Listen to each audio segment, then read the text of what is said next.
إذي دمت حرنت بسلف ديمقراطي إرترا المحلالات أفراوي نايرد يفلوي إذي دمت حرنت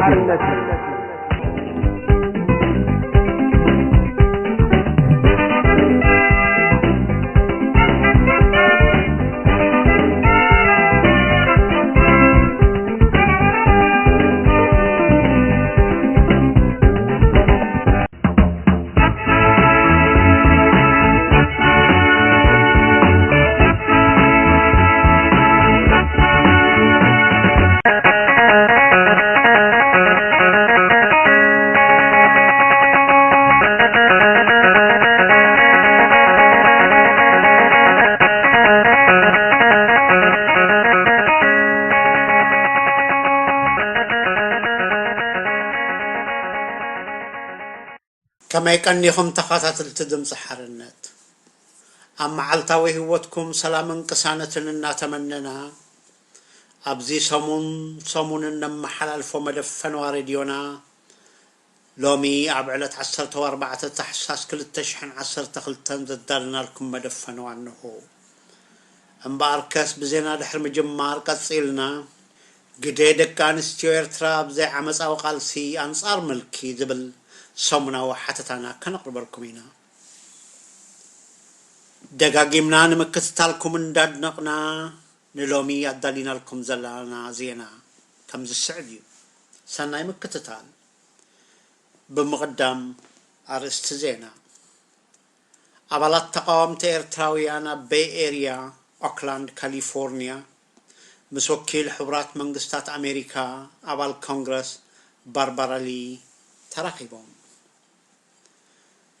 ገንዘባዊ ወፈራ ማህበር አካል ጽጉማን ሰሜን አሜሪካ بعوت زازيمو نزخر معالتي سبعو مسالات كل تشحن 10 تخلتن أوصي يزلو صبصاب منغست إرترا حنتي كابتن أزيان حسما سرعة عالم بمبال أونجلوا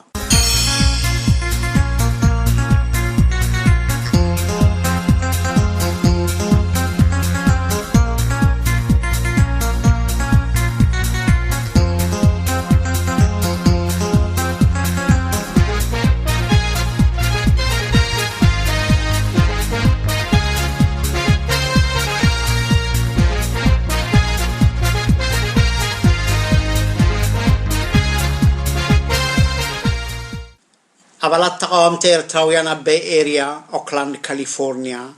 مسوكيل حبرات منغستات أمريكا أبال كونغرس باربارا لي تراخيبهم إرتراويان تقمتي بي إيريا أوكلاند كاليفورنيا مسني حبرات منغستات أمريكا وكيل أبال كونغرس باربارا لين مس ويزاريت لورن ريغس بعلت شوعة تحساس كل تشحن 10 تخلتن أبيت صحفة أبال كونغرس باربارا لي أب أوكلاند كاليفورنيا ركب غيرنا أبال كونغرس باربارا لي أب كاليفورنيا ناي تشعاي ديستريكت وياوراجا وكيليا أب تاخيبا أبالات سلف ديمقراسيز بيرترا أبالات إرترا وحقرا وبايتوني ديمقراسيا ولوتي أبالات حدنت من سيات نلوتي كمون قدسات هقراويان تخافيلهم مخنيات ركبنا بني حبار هقراو دمسي نت دمسو خيا سمع بشقوان سرعة قدف تعفينو زلو حزبنا دمسهم كونن كونتات حسن من نبابرو إرتاو أب هقرنان كمون أوصاي نمحبار ينيرو بناي علم لخاوي سلام رقاتن وكيل مس لورن ريكس موقع قبابلا تغيروا لنا دحر حصير مأتو زربا مقبرنا سفي 4 قصات بمرتعوس تسنى صحوف نمرير اواناو من بابرو ارتاويانا بهاجرن وصان تقلص صبصاب قريبو التام زقربوا لنا قداس تحتوتا تم ملاسون التمغلصي مليسو سفيحو كومون قال مفتحي لنا حسبنا يوم امامتات ناب أبال كونغرس باربارا لي مسمس سارحتا أبالات بايتوك تزات يلون ኣብ ሃገርና ለውጥ ናይ ዲሞክራሲን ሰላምን ንኸምጽእ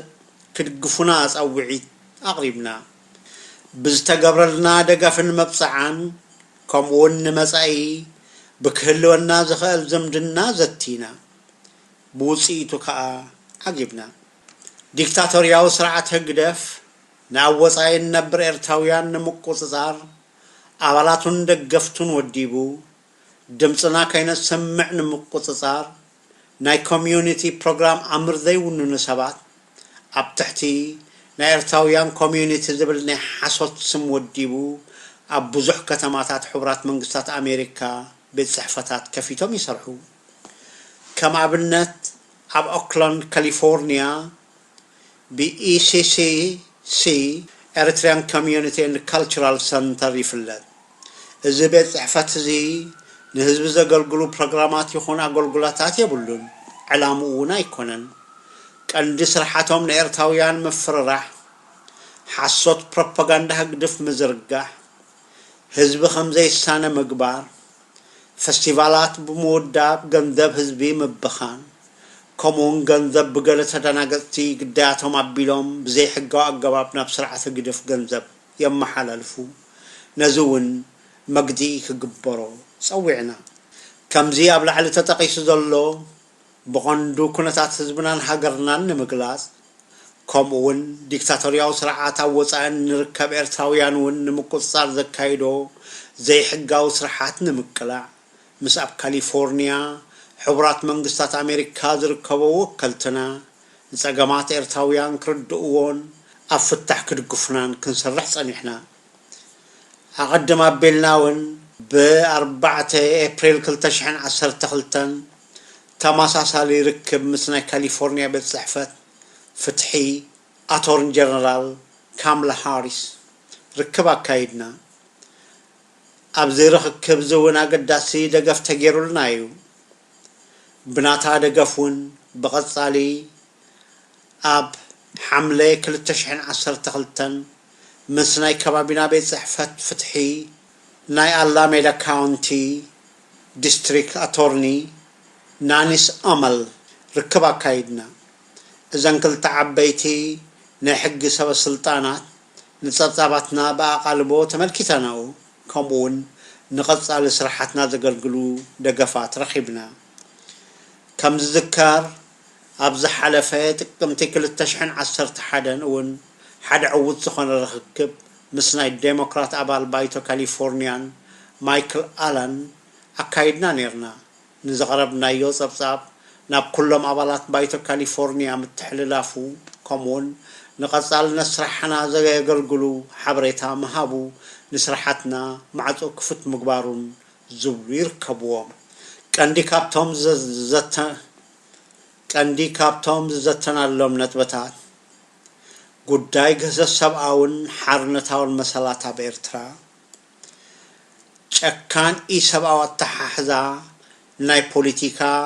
ጋዜጠኛታት መራሕቲ ሃይማኖታት ናይ ሕልና እሱራት ኣብ ሕቡእ ቤት ማእሰርታት ስርዓት ህግደፍ ሕሰም ጉዳይ ስደተኛታት ኣብ ሱዳን ግብፂ ጅቡትን እስራኤልን ስቃይ ስደተኛታት ኣብ ሲናይ መጭወይቲ ንግዲ ሰባትን ክፋላት ኣካላትን ባርነት መንእሰይ ኣብ ኤርትራን ሳዕቤናቱን ጉዳይ ፖሊሲ ህግደፍ ዘስዓቦ ኢኮኖሚያዊ ውድቀትን ድኽነትን ሓደገኛ ፖሊሲ ህግደፍ ኣስገዳድ በኣልማማ ብረት ምዕጣቕ ክሳብ ንደቂ ልዕሊ 60 ዓመት ዕድመን ዘለዎም ኣብ ጎረባብቲ ቀርኒ ኣፍሪቃ ሃገራት ሁከት ምፍጣር ናይ ኤርትራ ካብ ዓለም ተነጽሎ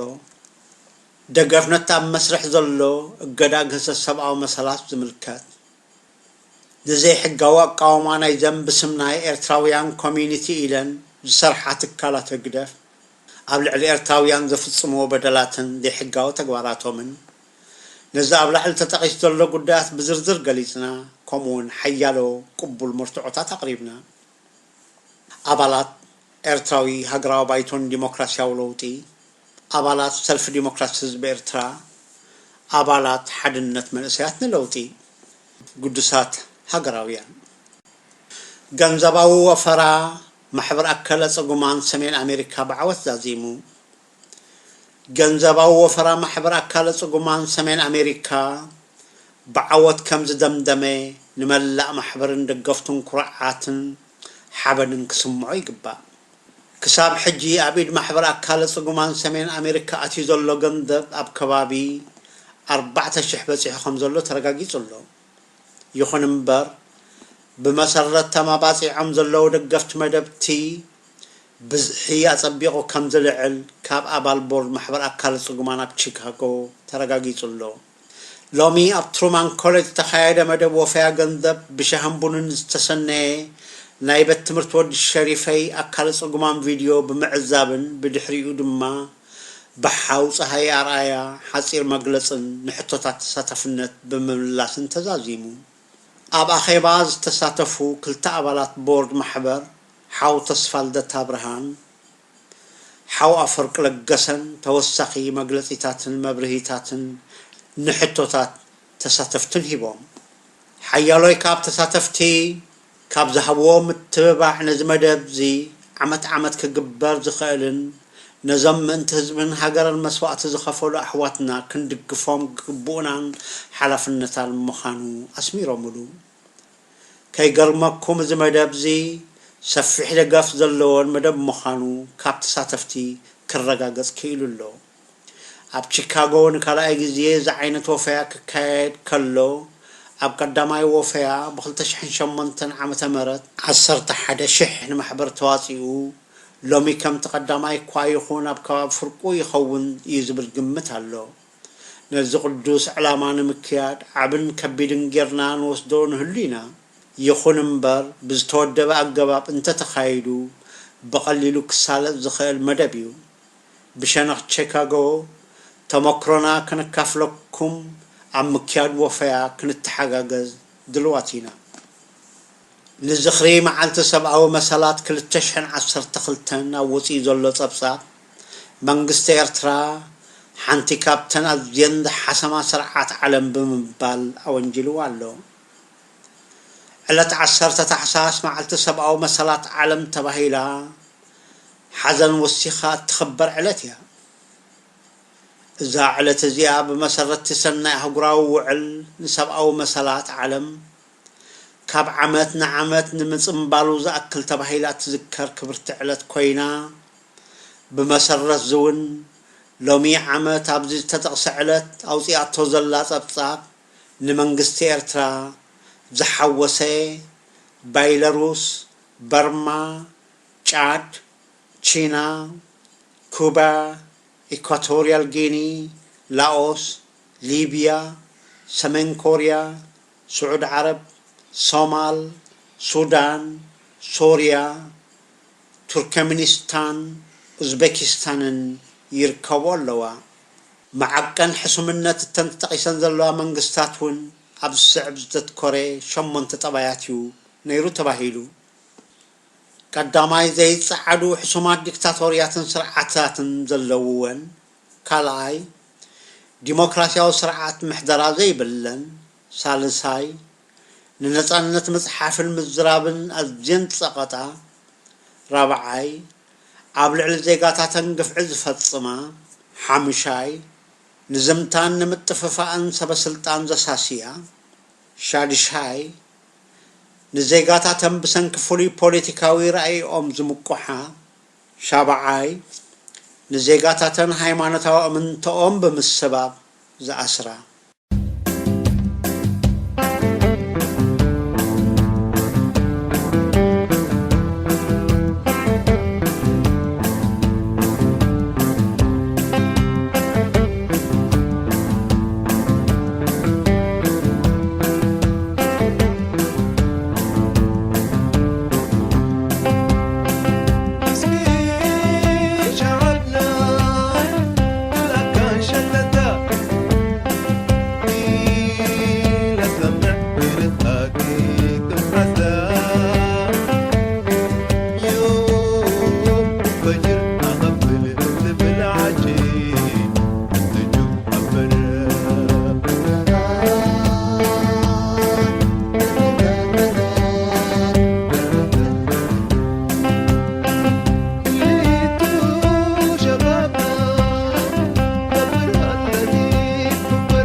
قد دك أنستي إرترا أبزي عمس أو قالسي أنصار ملكي وق سرح دك تبعت ينبر دك أنستيون كساتفو خمز خلاي إمن سلا زين بري أب أوان برتاو تقادلنا مجمر يا دك أنستي خسلفا مسمسا زينو برتقص إيرو نيرو دك أنستيو أبزي بوت أنكم زمسا سلا تقص ردما نساق منفسي تقبيلوان دك أنستيو دغمات معر دك تبعتيو برت عتيقا بدفرت كواغ أزي خلا زغوصري حضورن دحورن منفسي نيرو بزي مخنيات اتن مجمري أبصورات تسلفا دك أنستيو اقرن أميدا عودو وق كقمتا بزح سأقم رخيبانيان دك أنستيو كنسلف مبالن ندك تبعتيو كقدا عنبر كحقزا أيكون عنزبل سفون الردادا أي نيرو سلات حيال نفس امنت جن دك أنستيو إرترا أبرتاو تقادلو تسلفن أدمي أنت راح زي كونس نتبزع بأنزبها الزنبرا قوقو يارداد عون بتكبار سعيرونو أين دك أنستيو إرترا كاب دك تبعتيو أحواتن فصم زقودلن نقر كم زي نبري بدمنن بجغننتنن الرقاقيس أنين هاقرنا نساخت كون زخالت كا بحباراو قدن تساتفون جغانو أحاتن أحواتن إرتراويان مبر بغالس دك تبعتيو يطرحي نبرن وتم قدامو التقادلتي نوق سرح دك تبعتيو غيرم مغزارم ندحريت تملسنا كن مرمرو زقبأنا نقر مهلاو إزردأنا تاريخ دك سبات كن مرمر انتمريسناون عمز مجلسي جغننتن نبرت دك تبعتيون مخاني إزرقاقصلنا وقع نمولعن نمتفاءن سلطان زنوبروم دك تبعتيو مخانو ميناون النقنزب دك تبعتيو عوشت غزኦም كاب أبتاوتم كحتزنقل عمز أبلع لدك أنستيو أبقدام دما نبوليتيكاو حلموم كالرقاقصو عمز أبلع لخالقوت كزوتريهم صنيحهم كند قداي بيتاو عمزن بوليتيكاو عمزن كا دك أنستيو انكوينن صنيحن عوشت بيتن بسر تبعتاو عمز أكالاتن زغودلا أمرو انز سحاتا هيوتن زسانا دك أنستيو وحداتا يكونان أوق بعمس التدفرا دكان كبيرا ملوء هوتن مسحزنا نتقمتا قصرا بزحاتين كم زز أمسلة تمكرو ندك آنستيو كند صلعت عمس كخونا يزعدمن بز مسرت عمس سرح دك تبعتيو سنتن فقرن كأ كلنا خنمهارون كنفلطن زلنا حيال تبب دك آنستيو انت تغصري حقتات اللوو إذا مالت جن نعمس زمرحان زلع على دك آنستيو فسي من أين بران مالتنا ونايكونن أبتموكرو كمن الرئيو دك تبعتيو نزدلي ونقرات بعمس كرقاقص خصعر خلو دك آنستيو جن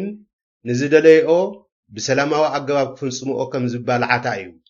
برقز دك آنستيو كاب عمس نزي عمس عقباب زيادة يفلطو يخون مبر أبتحزأتي دك تبعتيو زنبرا عمس أو سرحاتون نخبر هاجرنن هزبنن أو وق تساتفن كابدك تبعتيو كم زي حمقا أمسكرنين زلنا يقوان كأ زي عمس أو أقباب كم استراتيجي قال السمريسنا اللب زلنا أوان دك آنستيو إرترا كاب هبتام تمكر النقيلن أقدا ستراخص أوتا يخلعين كاوقئن عمسن برستن هلكتن دخنتن انت زي كوينو كترخبو زكال صقا سلازيله ندك تبعتيو بسنيتن سلاماو اقبابن زدلخاي علامه ختبصح كتقالس كمتخيل كمهرا يخلاين اب هاجر هندي قدم غاندي بزي عمصاو اقباب انصار انجليزاويان تقالسا دك انستيين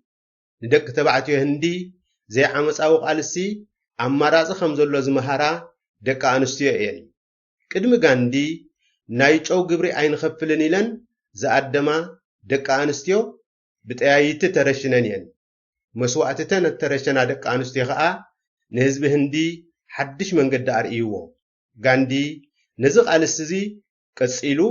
بمغابت 1930 نايچو ادما ابز ودبلو اوان تساتفو دك انستيو 65 نيرو كابتم 30 شيح تاسرو سبات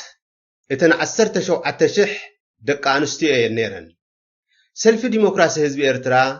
ደቂ ኣንስትዮ ኤርትራ ኣብ ነካይዶ ዘለና ዘይዓመፃዊ ቃልሲ መሪሕ ግደ ክፃወታ ትፅቢት እዩ እተን ፍርቂ ኣካል ሕብረተሰብና ዝኾና ደቂ ኣንስትዮ ብንጡፍ ኣገባብ ንህልው ቃልስና ክሳተፉ እንተዘይክእለን ዲሞክራሲያዊ ቃልሲ ህዝብና መሊኡ ክዕወት ኣይክእልን እዩ ደንበ ተቃውሞ ግን ነዚ ሓቅታት እዚ ብዝግባእ እተገንዘቦ ኣይመስልን ክሳብ ሕጂ ፖለቲካ ኤርትራ ብደቂ ተባዕትዮ እዩ ተዓብሊሉ ዘሎ ርኢቶን ድምፅን ተሳትፎን ደቂ ኣንስትዮ ኣዝዩ ትሕት እዩ ዘሎ ይኹን እምበር ሰልፊ ዲሞክራሲ ህዝቢ ኤርትራ ንተሳትፎ ደቂ ኣንስትዮ ክብ ንምባል ብርክት ዝበለ ፃዕርታት ከካይድ ፀኒሑ እዩ እቲ ዝድለ ውፅኢት ግን ገና ኣይተረኽበን ዘሎ ነዚ ከዓ ብዙሕ ምኽንያታት ኣለዎ እቲ ቀዳማይ ሰልፋዊ ሕፅረት እዩ ሰልፊ ዲሞክራሲ ህዝቢ ኤርትራ ንምትብባዕ ደቂ ኣንስትዮ ዝኸውን እኹል ሰብኣውን ነገራውን ዓቕሚ ከቕርብ ዘይምኽኣል እዩ በቲ ካልእ ወገን ድማ ሕዱር ስግኣታት ደቂ ኣንስትዮ ንዝኾነ ተበግሶ ብዓይኒ ጥርጣረ ምርኣይ እውን ስለ ዘሎ እዩ ብሳልሳይ ክርአ ዝኽእል ከዓ እቲ ድሕሪ ነፃነት እተረኣየ ንግደ ደቂ ኣንስትዮ ዝዘንግዐ ፖለቲካዊ ምሕደራ ተስፋ ምቑራፅ ስለ ዘሰዓበ ክኸውን ይኽእል እዩ ሰልፊ ዲሞክራሲ ህዝቢ ኤርትራ ኣተባባዕ ፃዕርታቱ ክቕፅሎ እዩ ንዘጓንፎ ዕንቅፋታት ሰጊሩ ክስጉም ኩሉ ዝከኣሎ ክገብር እዩ ይኹን እምበር ፃዕሪ ሰልፊ ዲሞክራሲ ህዝቢ ኤርትራ ንበይኑ እኹል ኣይኮነን ደቂ ኣንስትዮ ኤርትራ ከምቲ ኣብ ብረታዊ ተጋድሎ ዝገበርኦ ሎሚ እውን ብምሉእ ድልየት ኣብ ዝካየድ ዘሎ ቃልሲ ርኡይ ግደ ክፃወታ ባዕለን ክብገሳ እዩ ዘለዎን ነቲ ብደቂ ተባዕትዮ ተዓብሊሉ ዘሎ ፖለቲካዊ ሜዳና ክቕይርኦ ክለዓል ኣለዎን ኣብ ውሽጢ ደንበ ተቃውሞ ከጋጥመኒ ዝኽእል ናይ ቃልሲ ዕንቅፋታት ክስዕረኦ ይግባእ መላኺ ስርዓት ብዝፍፅመሉ ዘሎ ግፍዕታት ደቂ ኣንስትዮ ዝያዳ ይሳቀያ ምህላወን ንዝያዳ ቃልሲ ዝፅውዐን እዩ ኣብ ሃገራዊ ኣገልግሎት ዘለዋ ደቂ ኣንስትዮ ልዕሊ ደቂ ተባዕትዮ ተወሳኺ ስቅያት ከም ዘጓነፈን ከዘንትዋ ፀኒሐን እየን ደቀን ኣብ ሰሃራ ከይጠፍኡ ኣብ ቀላያት ብዓሳ ከይብልዑ ካሓስባ ከይደቀሳ ዝሓድራ ዘለዋ ኣዴታት ኤርትራ ስቅያተን ድርብ እዩ ተሰዲደን ብጓኖታት ዘይፈልጥዎ ዓዲ ዝድፈራ ዘለዋን ክትዛረበሉ ዘስካሕክሕ ገፍዒ ዝረኽባ ዘለዋን ደቂ ኣንስትዮ ስቅያተን ዝያዳ እዩ እዚ ከምዚ ዝመስል ኩነታት ከዓ ደቂ ኣንስትዮ ኤርትራ ክቃለሳ ጥራሕ ዘይኮነ ኣብ ነካይዶ ዘለና ዘይዓመፃዊ ቃልሲ መሪሕ ግደ ክፃወታ ዝፅውዕ እዩ ኩሉ ምልኪ ሓደ እዩ ፖለቲካዊ ምልኪ ይኹን ተባዕታዊ ምልኪ ቀንዲ መሳሪሒኡ ዓመፅ እዩ ደቂ ኣንስትዮ ከዓ ኣብቲ ኣንጻር ተባዕታዊ ምልኪ ዝፀንሐ ተመክሮ ቃልሰን ኣብ ፖለቲካዊ ዓውዲ ከሰጋግርኦ ይኽእላ እየን ዘይዓመፃዊ ኣገባብ ቃልሲ ብዙሓት ሰባት ነናቶም ትርጉም ይህብዎ እዮም ብሰብኣያ እናተቐጥቀተት ክትነብር ከም ባህሊ እተቐበለት ጓል ኣንስተይቲ እንተልያ ተመክሮ ዘይዓመፃዊ ኣገባብ ዝጎደላ ወይ እውን ካልእ ኣማራፂ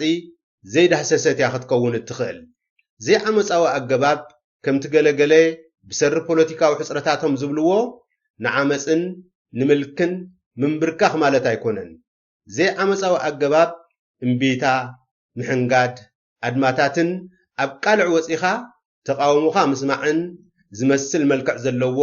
ንጡፍ ናይ ቃልሲ ኣገባብ እዩ እዚ እውን ክሳብ መስዋእቲ ክትከፍል ዝሓትት እዩ ንማለቱ ደቂ ኣንስትዮ ህንዲ ግብሪ ጨዋይ ንኸፍልን ኢለን ምስ ኣደማ እቲ ዝሰዓበን ቅትለት እዩ መስዋእተን ግን ንኸንቲ ይነበረን ንዝለዓለ ናዕቢ ፀዊዑ ንእንግሊዝ ካብ ህንዲ ክትወፅእ ገዲድዋ ደቂ ኣንስትዮ ኤርትራ እውን ነቲ ኣብ ኤርትራ ዘሎ መላኺ ስርዓት ኣገዲድካ ካብ ስልጣን ንምውራዱ ኣብ ዝግበር ዘሎ ቃልሲ ግዲአን ዓብን ወሳነን እዩ ንምልኪ ብዝኾነ ይኹን ምኽንያት እሽልካ ምቕባል ዘይዓመፃዊ ኣገባብ ዘይኮነስ ተንበርካኽነት እዩ ተንበርካኽነት ከዓ ፀላኢ ዘይዓመፃዊ ኣገባብ እዩ እተን ትማሊ ካብ ደቂ ተባዕትዮ ኣሕዋትና ኣይነሓምቕን ኢለን ጀግንነተን ዘመስከራ ደቂ ኣንስትዮ ኤርትራ ሎሚ እውን ኣብ ዘይዓመፃዊ ቃልሲ ኣንጻር ዲክቴተር ተሳቲፈን ተወሳኺ ታሪክ ክፅሕፋ እየን ድሮ እውን ይፅሕፋ ኣለዋ ንሰብኣዊ መሰላታት ምጥባቕ ዝንቀሳቐሳ ዘለዋ ኣሓት ኣብነት እየን ኣብ ውሽጢ ሰልፊ ዲሞክራሲ ህዝቢ ኤርትራ ኣብ ጎኒ ደቂ ተባዕትዮ ብፆተን ኮይነን ዝቃለሳ ዘለዋ ብፆትና እውን ኩርዓትናን ሓበናን እየን ኣብ ውድብ ህይወት ይኹን ከይተወደባ ዝቃለሳ ዘለዋ ደቂ ኣንስትዮ እውን ግዲአን ቀሊል ኣይኮነን ተስፋናን ጻዕርናን ከዓ ተሳትፎ ደቂ ኣንስትዮ ክምዕብልን ክስስንን እዩ መልእኽቲ ጨሪሶም ርዒዶም ካብ ስልጣን ዝወርድሉ ወይ እውን ተሳዒሮም ካብ ስልጣን ዝጽረጉሉ ደቂ ኣንስትዮ ሕኑን ተሳትፎ ኣብ ቃልሲ ክህልዎን ከሎ እዩ ብዘይ ተሳትፎ ደቂ ኣንስትዮ ዲሞክራሲያዊ ቃልስና ኣብቲ ዝድለ ዕላምኡ ክበጽሕ ኣይኽእልን እዩ በዚ ምኽንያት መልእኽትና ደቂ ኣንስትዮ ኤርትራ ነቲ ኣብ ኤርትራ ዘሎ ዲክታተርያዊ ክትስዕራ ንዘይ ዓመፃዊ ኣገባብ ኣንጻር ምልክተ በገሳ ዝብል እዩ ሰማዕትና ንሎሚ ዘዳለናልኩም መደብ ፈነዋ ትግርኛ ኣብዚ ዛዚምና ኣለና ዝሓንቀኒዩ ብሰላም ይረኸበና